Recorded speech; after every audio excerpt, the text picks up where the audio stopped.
Assalamualaikum warahmatullahi wabarakatuh. Perkenalkan, nama saya Rizky Masaputra dengan NIM B1A1240030. Di video ini bertujuan untuk memenuhi tugas ujian tengah semester saya, yaitu hukum dagang. Soal yang pertama, jelaskan jenis-jenis pembantu perusahaan yang dikenal dalam KUHD pasal 62 sampai 68 KUHD. Berikan contoh peran masing-masing dalam kegiatan usaha modern. Jenis-jenis pembantu perusahaan dalam KUHD pasal 62 sampai 68 KUHD. KUHD, Kitab Undang-Undang Hukum Dagang, mengenal pembantu-pembantu perusahaan, yaitu orang yang membantu pengusaha dalam menjalankan kegiatan usahanya. Jenis-jenisnya yaitu meliputi 1. Komisioner pasal 62 KUHD, orang yang melakukan perbuatan dagang atas nama sendiri tetapi untuk kepentingan pihak lain berdasarkan perjanjian komisi. Contoh modernnya, broker saham atau agen properti yang menjual barang atas nama dirinya tetapi hasilnya untuk klien. Yang kedua, makelar pasal 63 sampai 64 KUHD, yaitu perantara yang mempertemukan penjual dan pembeli tanpa terlibat langsung dalam perjanjian jual belinya. Contoh modernnya, broker asuransi atau makelar kapal yang mempertemukan pihak yang ingin menjual dan membeli kapal. Yang ketiga, pengurus barang pasal 65 KUHD, yaitu orang yang diberi kepercayaan untuk mengurus pengiriman barang dagangan, misalnya pengangkutan laut. Contoh modernnya, agen atau logistics manager yang mengatur pengiriman barang ekspor impor. Dan yang keempat, juragan kapal atau nakoda pasal 66 sampai 68 KUHD, yaitu orang yang memimpin dan mengoperasikan kapal dagang serta mewakili kepentingan pemilik kapal dalam perjalanan. Contoh modernnya, ship captain atau marine operator dalam perusahaan pelayaran yang mengurus muatan awak kapal dan transaksi pelayaran. Soal yang kedua, bagaimana akibat hukum apabila suatu badan usaha tidak memiliki atau tidak memperbarui dokumen perusahaan sebagaimana diwajibkan oleh peraturan perundangan? Akibat hukum jika badan usaha tidak memiliki atau tidak memperbarui dokumen perusahaan.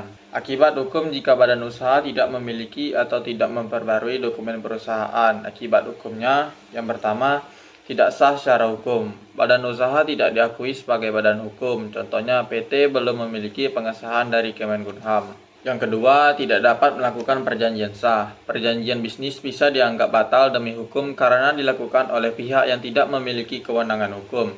Yang ketiga, sanksi administratif dapat berupa denda, pencabutan izin usaha, atau pembukaan kegiatan usaha pasal 109 Undang-Undang Nomor 11 Tahun 2020 tentang Cipta Kerja. Yang keempat, tanggung jawab pribadi pengurus. Pengurus dapat dimintai tanggung jawab pribadi personal liability jika timbul kerugian akibat ketidakpatuhan tersebut.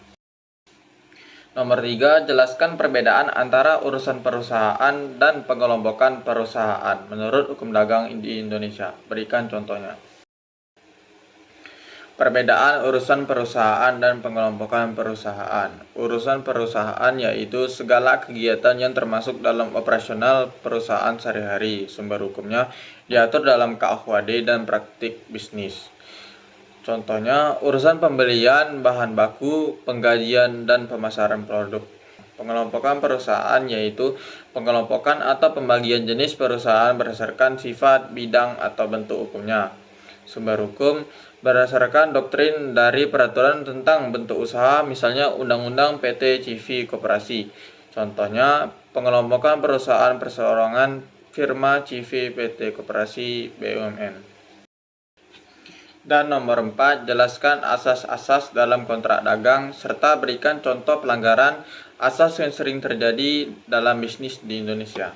Asas-asas dalam kontrak dagang dan contoh pelanggarannya. Yang pertama, asas kebebasan berkontrak pasal 1338 KUH Perdata. Para pihak bebas menentukan isi dan bentuk kontrak sepanjang tidak bertentangan dengan hukum. Contoh pelanggarannya, pengusaha memaksa mitra menandatangani kontrak sepihak tanpa negosiasi. Yang kedua, asas konsensualisme. Perjanjian dianggap sah sejak tercapainya kata sepakat tanpa harus dalam bentuk tertulis, kecuali ditentukan lain. Contoh pelanggarannya, salah satu pihak mengingkari kesepakatan lisan yang sudah disetujui bersama. Yang ketiga, asas itikat baik pasal 1338 ayat 3 KUH Perdata. Para pihak harus bertindak jujur dan tidak menipu dalam menjalankan kontrak. Contoh pelanggaran, pihak penjual menyembunyikan cacat barang agar pembeli tidak tahu. Yang keempat, asas pacta sunt servanda. Setiap perjanjian berlaku mengikat seperti undang-undang bagi para pihak. Contoh pelanggaran, pihak yang tiba-tiba membatalkan kontrak sepihak tanpa alasan sah. Dan yang kelima, asas keseimbangan. Kedudukan para pihak harus seimbang agar tidak ada yang dirugikan. Contoh pelanggaran, kontrak kerja yang memihak perusahaan secara sepihak dengan syarat berat bagi pekerja.